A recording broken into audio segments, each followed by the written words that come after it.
Good morning and welcome to the Pink Elephant EMEA Bright Talk channel. Today's subject is implementing IT service management. During the presentation, please do post your questions. There's a button at the top of your presentation screen. And at the end of the presentation, our presenter today, Eddie Potts, will be doing a Q&A session with you. And if we can't get all of your questions answered within the hour time limit, we will contact you after the presentation. So I will now hand you over to Eddie. Over to you, Eddie. Okay, thank you, Gal, and welcome everybody to this call. So what we're looking at today is how do we implement IT service management, and I guess we're going to be mixing practitioner experience as a consultant organisation, but we're also going to put some academic research into this as well. So in terms of some rigour from that perspective. And so my name's Eddie. I've been around a bit. I used to work in the business. I moved to IT. I've done lots of different roles across IT, probably at lots of different levels. I found myself as an ITIL. I gravitated to becoming an IT service management consultant at some point, probably about 15, 18 years ago. I've worked in lots of organisations, small, big and large. I've experienced good implementations, bad implementations. I've seen them being done to me. I've probably done them to other organisations or participated. I've worked in private, public, predominantly the UK, but also some organisations with European and global sites as well. And just to give you a feel for the types of organisations, potentially the bigger ones, you can see the logos below. Okay, so we start with a negative, really, the inconvenient truth about change management. So perhaps many of you will be aware of some gent called John Cotter, who's an American guy who specialises in change management. And from his research suggests that most change initiatives fail up to 70%. So when we look at failing, they could be complete failures or perhaps initiatives that don't necessarily fully realise the benefits that were anticipated. What we also have on this slide is a quote from William Pollard, and what it's really talking about that actually if we don't change, there's no innovation, there's no creativity or incentive for improvement. And fundamentally, change is going to happen anyway, and if we don't try to manage change, we'll be doomed. Effectively, we'll be a dodo if we're unable to adapt. So whilst change is difficult, there is a need to embrace change. And IT service management, implementing IT service management is difficult. And, people perhaps talk about people, process and tools. Tools equals technology, perhaps on this slide. And quite often what will happen is that within organisations we see evidence of this, is that perhaps somebody will change a process. But effectively there's consequence on perhaps roles and responsibilities. There's consequence from the actual organisational design. There's consequence from the tool. And quite often one of the things we often see in organisations is an aspect is changed in isolation without due consideration to the other items in the quadrants on this slide. So we'll be coming back to this slide later on, but this is just to recognise that implementing IT service management is recognised as a complex undertaking. And unfortunately, if you research the academic literature, so when I use the term academic literature, I'm particularly talking about where service management has been implemented and case studies have been completed to actually investigate the implementations to see were they successful, were they unsuccessful, how were they implemented. And as this statement says, there's little empirical evidence on how to conduct an implementation project that's implementing service management successfully, or how to measure its success or otherwise, which is kind of quite scary in a way, because if we were to Google right now and look for papers on the subject, we'd find perhaps hundreds of white papers from different perhaps consultancies, different organisations, but In terms of empirical evidence, so this is evidence, these are implementations that have been rigorously studied. There is all evidence on how to conduct such a project successfully. So in essence, there's no magic bullet. Where there is evidence is around, where there is empirical evidence is around what are the critical success factors, i.e. the things that must happen for a process, project plan, or IT service to succeed. So in this case, we're talking about a project, an IT service management implementation project. So this is Colin Rudd's definition. So Colin Rudd was the author of Planning to Implement IT Service Management, and this definition aligns with many other definitions of the term. And so as Eiten and Eichbrook mentioned there, of the papers, of the studies that have been conducted, this is the most popular subject with regards to the adoption of ITIL. And the four key ones that researchers agree upon, perhaps there'll be no surprises here, but perhaps they're worth restating, that if we want to implement change, if we want to implement IT service management, fundamentally it needs to be initiated and managed from the top down. We need to ensure there's buy-in from the organisation. We need to ensure there's budget, etc. And perhaps this is where this is quite topical, is quite often we see in IT service management implementations, and again the research backs this up, is quite often implementations aren't supported by a business case. They're not supported by an implementation plan. And you know, one of the things about a business case is it's a sign of support from the organisation. It's a sign of support from the business in terms of we're going to invest this money to do X to get this return, and it will identify the subsequent risks. One of the other things we often see within IT service management implementations is that whilst there may be management support initiated as the implementation commences, it isn't necessarily consistent through the life of the implementation. And so one of the classics could be is that quite often, you know, as we often hear anecdotes, and perhaps you can support this as well, is that quite often it's the very IT directors who are advocating implementing IT service management are the very people who perhaps do not comply with the process or try to break processes. So management support needs to be evidenced through the life cycle of the implementation. Another CSF is around competence and training, and the first image there talks about a square peg in a round hole.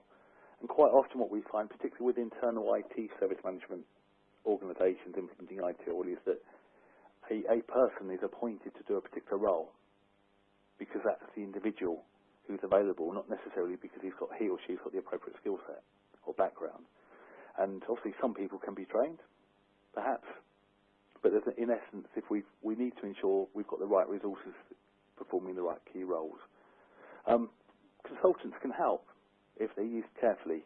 You know, a consultant shouldn't implement IT service management, but they should help work with the organisation to implement IT service management. And that teach the man to fish article is really talking about is what you're effectively doing as a consultant is you're enabling, helping the organisation to implement the IT service management itself. And what you're really seeking is that once you leave, you're hoping that implementation carries on. You don't want the implementation to be utterly dependent upon the consultant. That's a sign of failure. Another CSF is an area that's quite often missed is kind of effective stakeholder management. You know, quite often I've seen IT service management implementations with little regard to actually what the customer's view is. Or perhaps the different bodies within IT, the IT department itself. Quite often we see implementations taking place and the supplier's contracts do not align with the service management structure. So in a sense, you know, who are the stakeholders?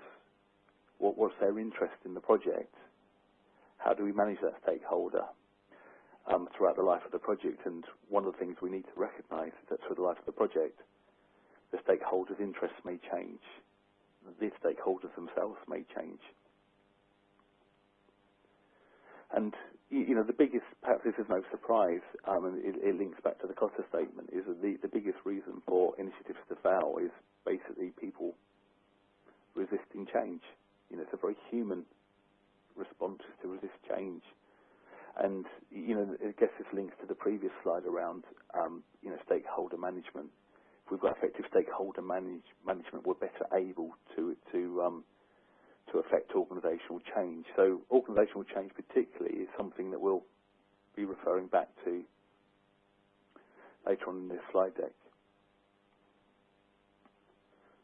Okay, so whilst in academic research there's no magic bullet, there's no proven way of implementing and measuring an IT service management implementation, what there is something called the CSI model, and perhaps, again, some of you may be familiar with it, and I'm not sure where it originates from, the exact origin of it, but it's actually in the Planning to Implement IT Service Management books produced by Colin Rudd, or authored by Colin Rudd. And the consultancies such as Pink Elephant, who we generally have our own models, but generally many of them actually are derivatives of this CSI model itself. Very simplistic model. It's not necessarily specific to an IT service management implementation. You can use it almost for any project. So if we look at these for each of these steps, and we're particularly going to focus on, today we're going to focus on the first 4 steps. And, what is the vision? And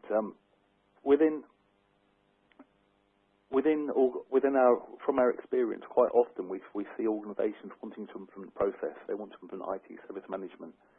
And although this may sound curious, it's not always clear why they want to do it, or perhaps different people have different reasons.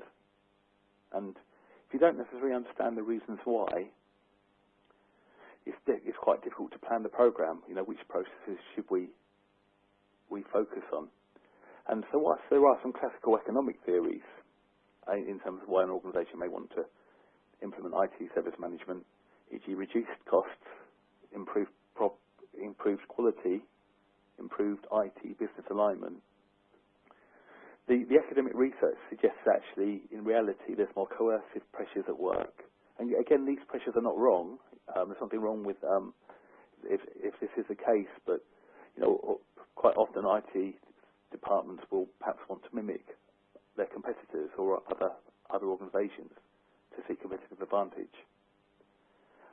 Perhaps one we see as IT service management consultants quite often is perhaps more coercive pressures. Basically, there's pressure from the customer, the government, that the IT service provider needs to improve service. And obviously, these pressures do link with the economic theories, but just to restate, it's kind of quite useful to be aware, as a consultant, it's useful to be aware of what these pressures are, because it influences the whole stakeholder engagement, it influences the whole design of the IT service management implementation. And the normative pressures kind of relate to actually influence from the ITIL community, the IT press. ITIL is a good thing to be doing, perhaps you ought to be doing it. Join the crowd. I can relate back many years now. I was involved in an ISO 20000 implementation. I was part of the project team, and whilst it seemed like a good idea to implement ISO 20000 within this organisation, we didn't really know why we were doing it. And because we didn't really know why we were doing it, the whole programme lacked focus. Ultimately, it failed, which is, it's a strong term, but it certainly wasn't anywhere near as successful as it could or should have been. And in terms of return on investment, it was a dire story. Okay, so a way of kind of looking at where do we want to be, what is our vision, is to kind of, if you look at your IT department, perhaps ponder this one for a moment. How does your customer perceive you?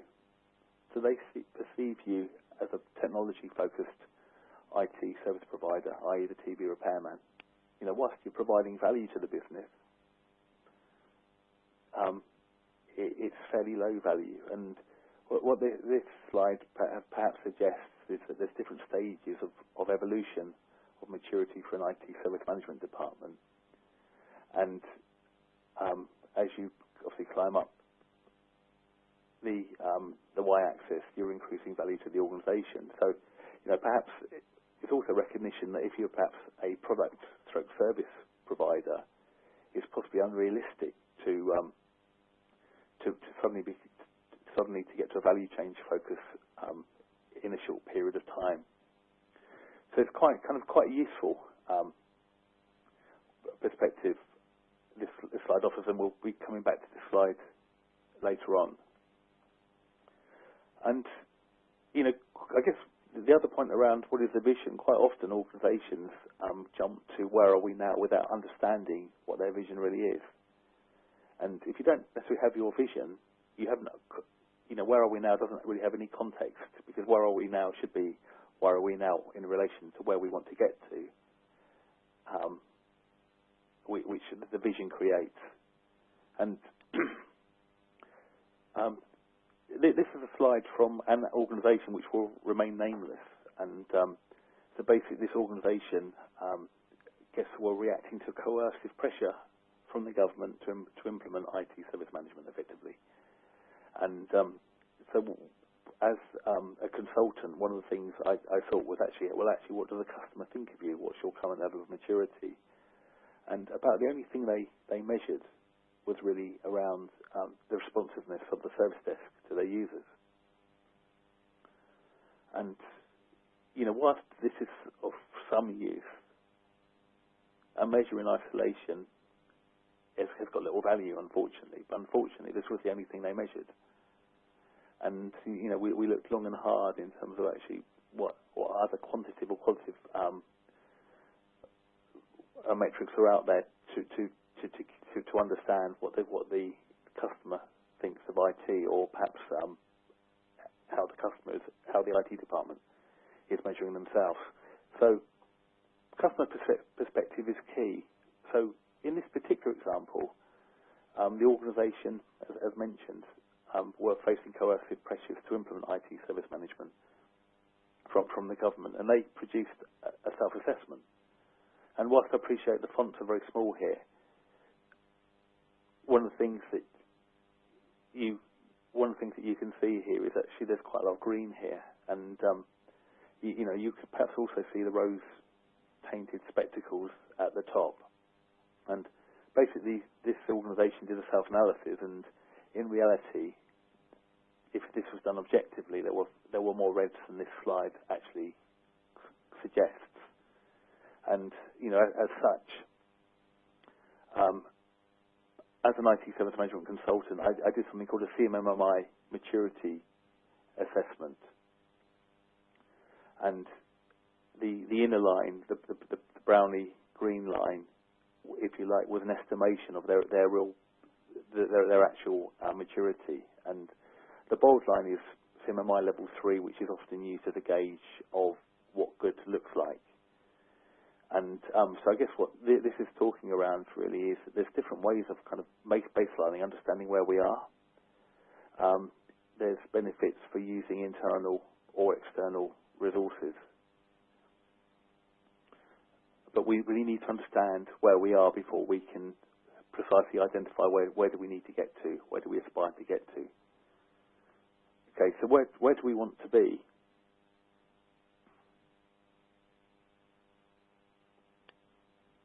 Okay, so this is the slide that we looked at earlier. So say for sake of argument, we aspire to be a customer-focused organisation. Perhaps our maturity assessments identified that currently we're a product and service-based organisation. And this slide quite possibly is quite useful, and I think one of my colleagues, Peter Hubbard, produced this. And how this is helpful is that depending on which type of organisation you aspire to be, that would influence which processes you'd want to implement. So within the ITIL framework, there's now 24 processes, and very, very few organisations implement all the processes, and obviously there's constraints with regards to budget and manpower and resource generally. And so what processes do we need to implement, and which is linked back to what we were just mentioning in terms of actually what type of IT organisation are you, what type of IT organisation do you aspire to be. So having determined which processes we do need to implement, kind of the next question is actually, well, what level of maturity do we need each process to gain? So we looked up earlier, and we looked at the of a particular organisation where I performed a maturity assessment, and quite often in organisations, in general speak, CMMI level 3 is a good level to get to because it describes a standardised and documented level of process, which is communicated through training. And if you look at 2, for example, there is a semblance of process there, but we're dependent upon the knowledge of a few individuals. And in reality, if we were to go to most organisations, quite often, certainly even for key processes such as incident management and change management, based from the hundreds of service management assessments that Pink Elephant have done over time globally, even for processes such as incident and change management, maturity level 3 in practice is something that organisations aspire to, because typically they're between 2 and 3. And perhaps what this next slide indicates, again, this slide is actually from an actual organisation where we implemented IT service management, is that we don't necessarily want all processes to be implemented to the same level of maturity. And whilst that would be aspirational and desirable, in reality, it's not pragmatic, it's not practical. So on this slide, for example, it suggests that particularly with incident management and change management, so change management and CM, they're 2 processes that we need to get to a particular level of maturity within a particular point in time. And what this graph suggests as well is that this actual organisation started from a fairly low base. So even for incident management, they were aspiring to get to level 2.5, not even level 3 in a defined period of time. So, one of the things I've alluded to there is, whilst it may be aspirational to get every process to level 3 to level 4 to level 5, in reality, it's kind of actually what's the return on investment? What other projects are going on? What costs are involved?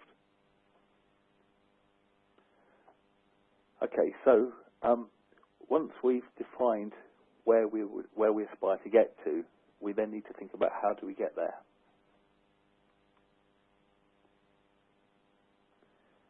And some of you will recognise John Cotter.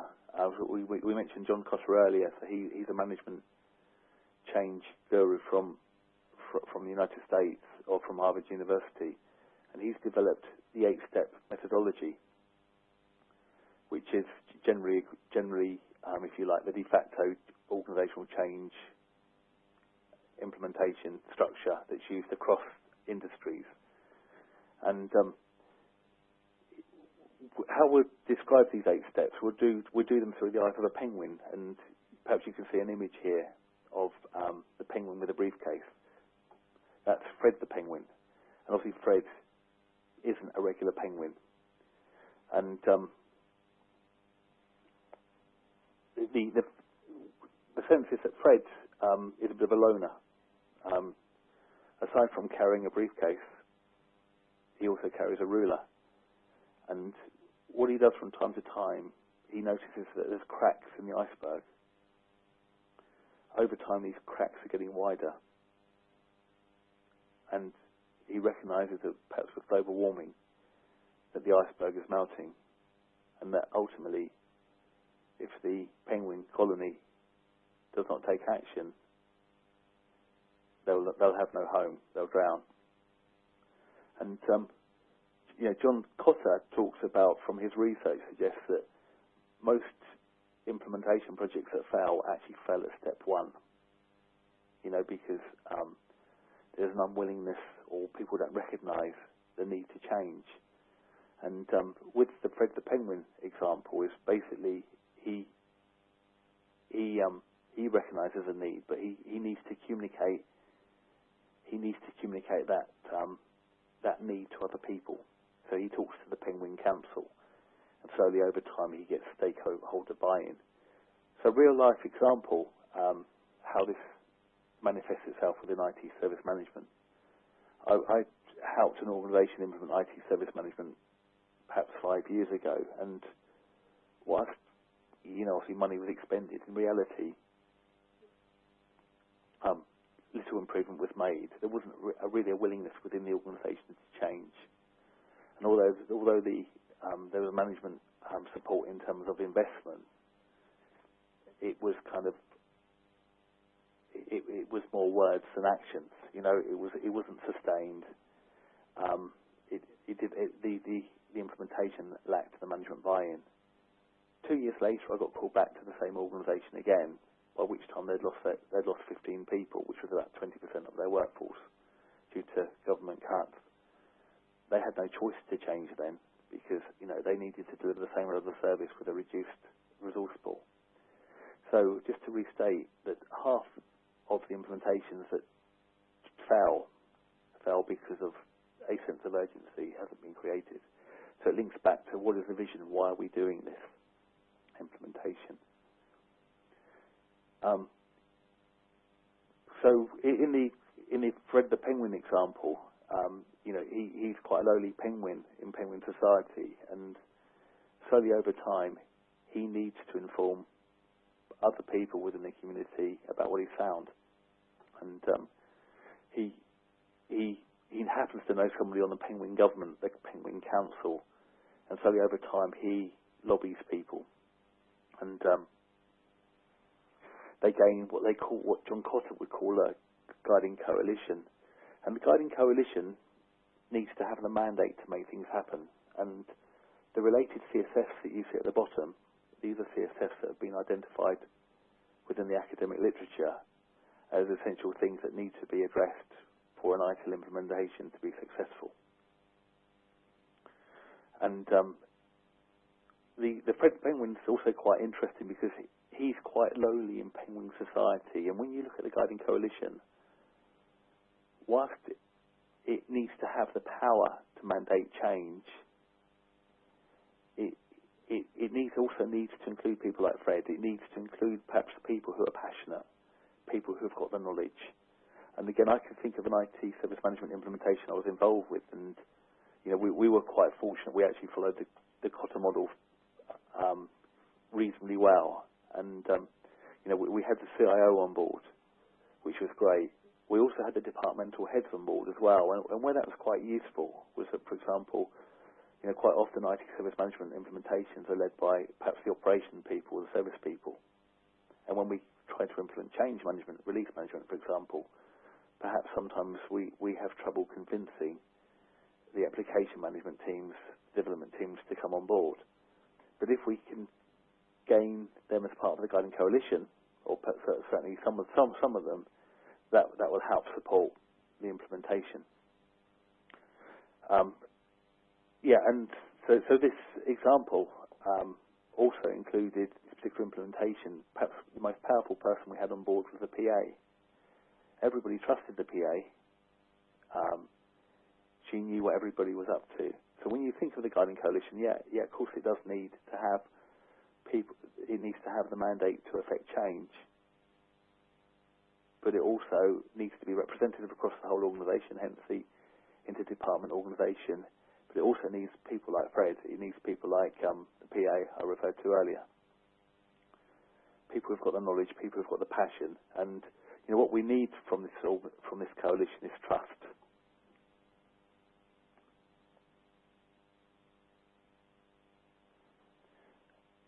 And what this developer shared vision is this links back to what is our vision from the earlier CSI model steps.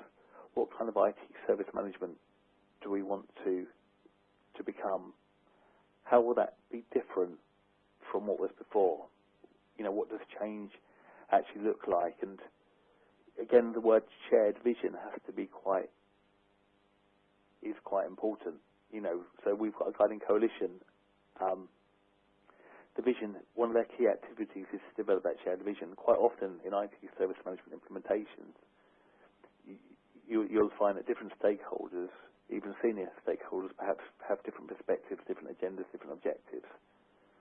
And so we have some related critical success factors. So perhaps on a later Bright Talk presentation, it may well be that we explore the CSFs more specifically in detail. But okay, so let's move forward.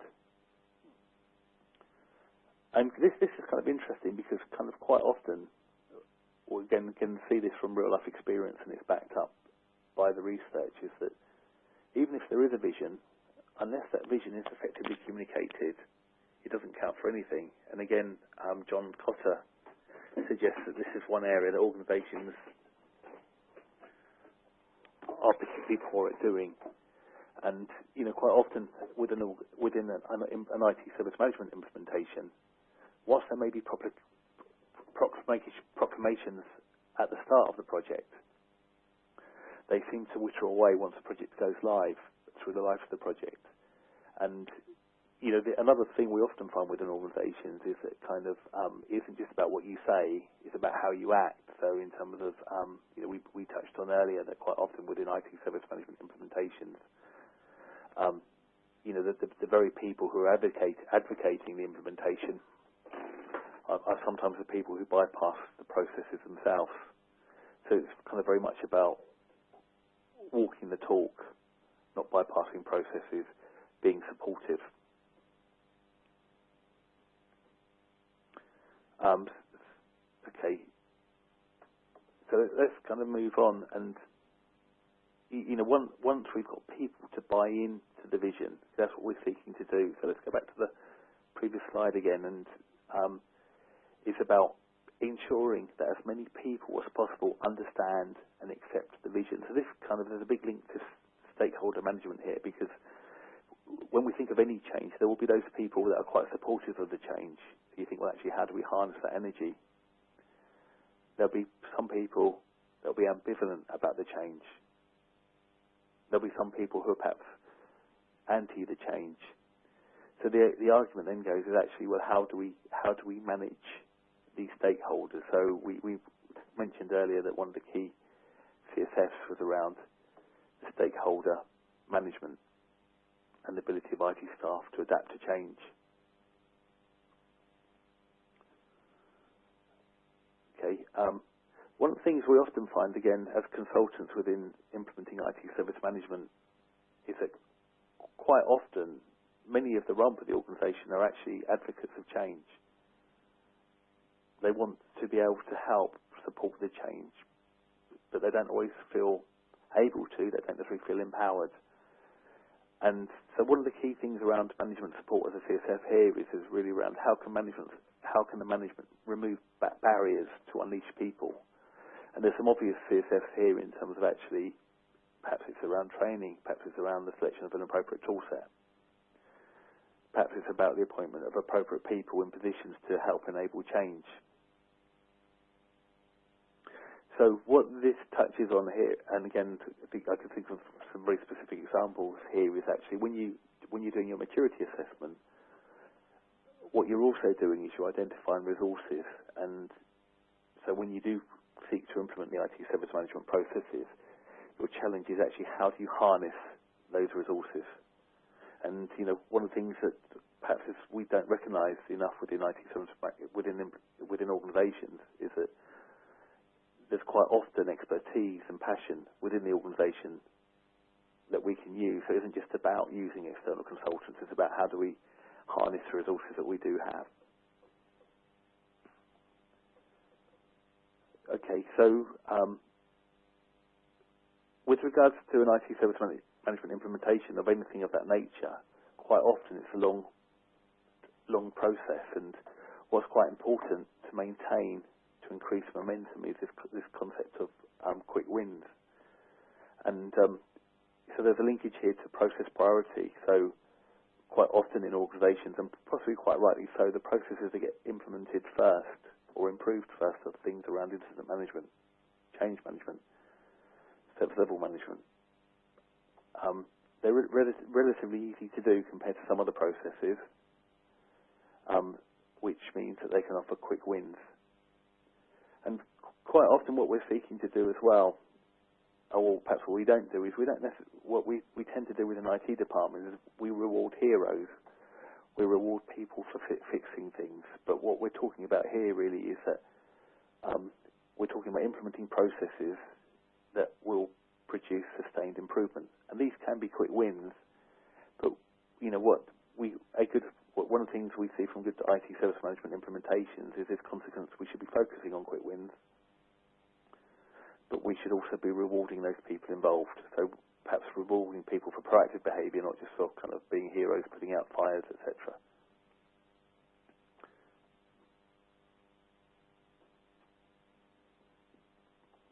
And you know, this is an interesting one. Consolidate and build on the gains. It's okay. It's all very well having quick wins, but quick wins have to be sustainable. They have to be consistent. They have to be repeatable. And again, from my own personal experience within organisations, quite often you see that quick wins have been created, but then the improvements are not sustained. And it's quite often what you kind of tend to see is that the implementation is being conducted by too few people, so the knowledge still resides within individuals' heads as opposed to kind of being spawned across the whole organisation. So this is why having an implementation strategy and design is really important. One of the things that the academic research has highlighted is that quite often IT service management implementations aren't supported by a business case or a project plan. So it's probably no wonder that that many are not successful.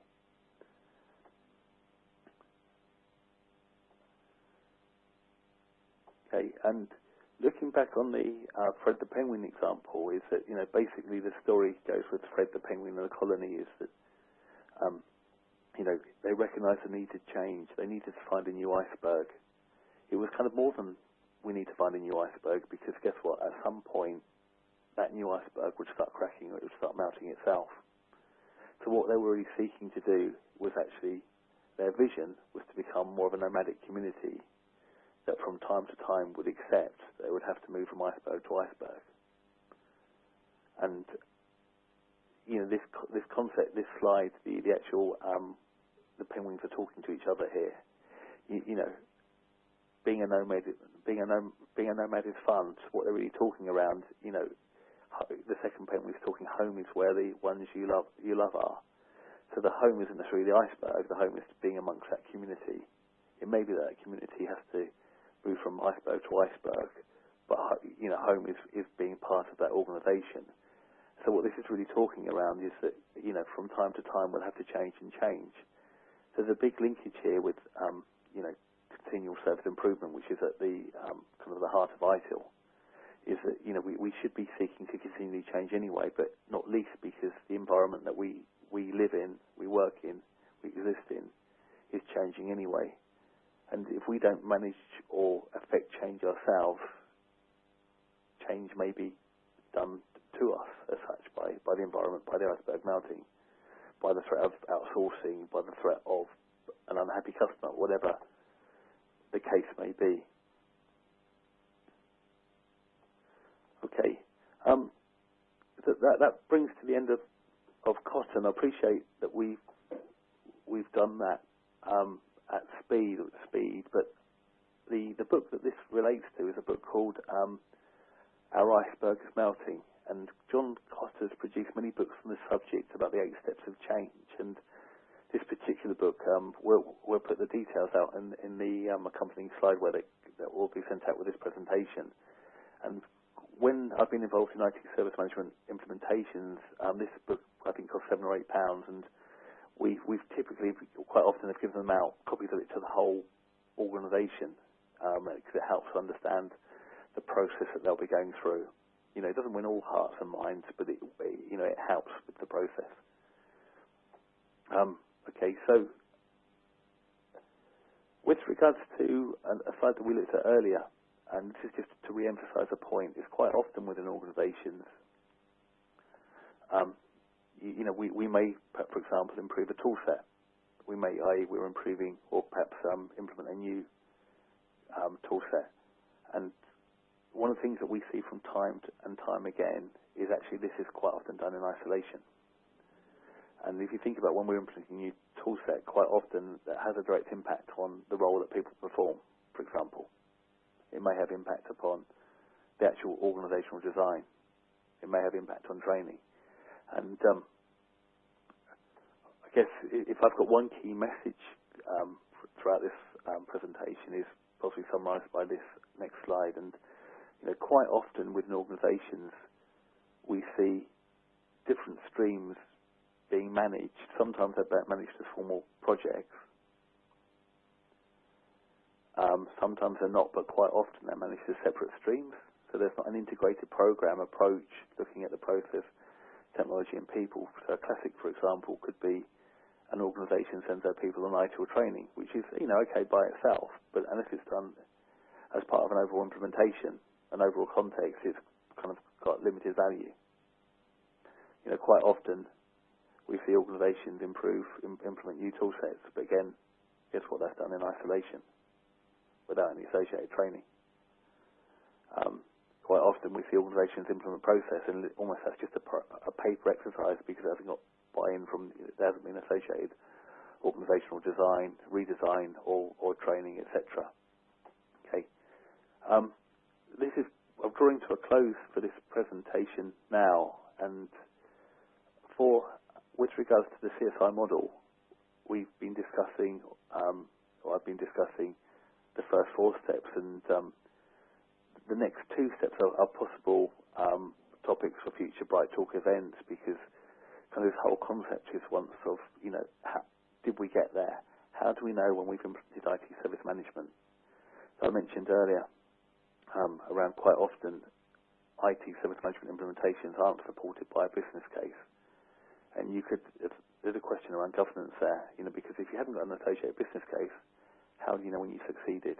And there are reasons for not using business cases, and there are reasons why it's difficult to measure, but there's a whole subject in itself which may be worth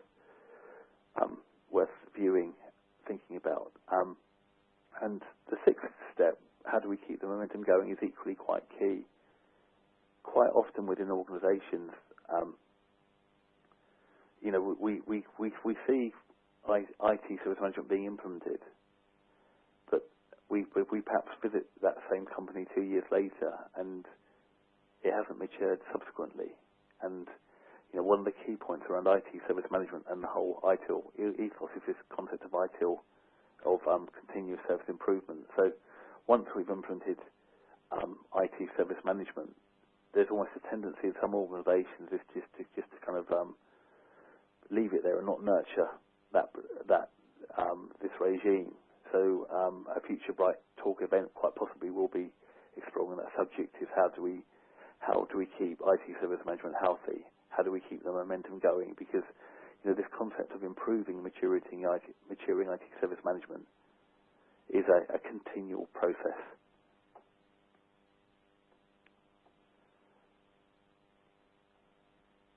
Okay, so I think we're now on the question section. So I see if there's any questions. So no questions have been submitted as yet, but I don't know if people would like the opportunity to submit any questions at all.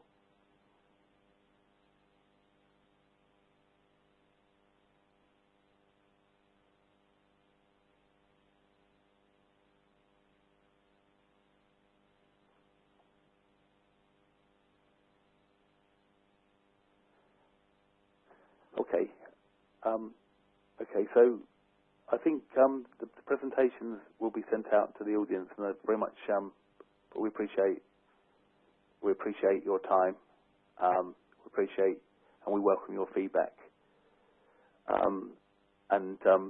all means, by all means, contact me direct. So my name's Eddie. You can find me on LinkedIn. By all means, just email me at e.potts@pinkelephant.co.uk, or perhaps contact Gal, or which you can find our details on our website, which is pinkelephant.co.uk. Gal, would you like to come in? Yep. Hello. Okay. Yep. I think we're drawing to a close now. Is there anything you'd like to add? No, just keep an eye out on our webinar channel. There's more webinar coming up. We usually do about 2 a month. Hopefully Eddie's going to be doing a follow-up to this one in the next couple of months as well. Just thank you very much for joining us this morning, and we'll hopefully see you back here again soon. Okay, thank you much indeed. So we'll say bye-bye now. Thank you. Bye.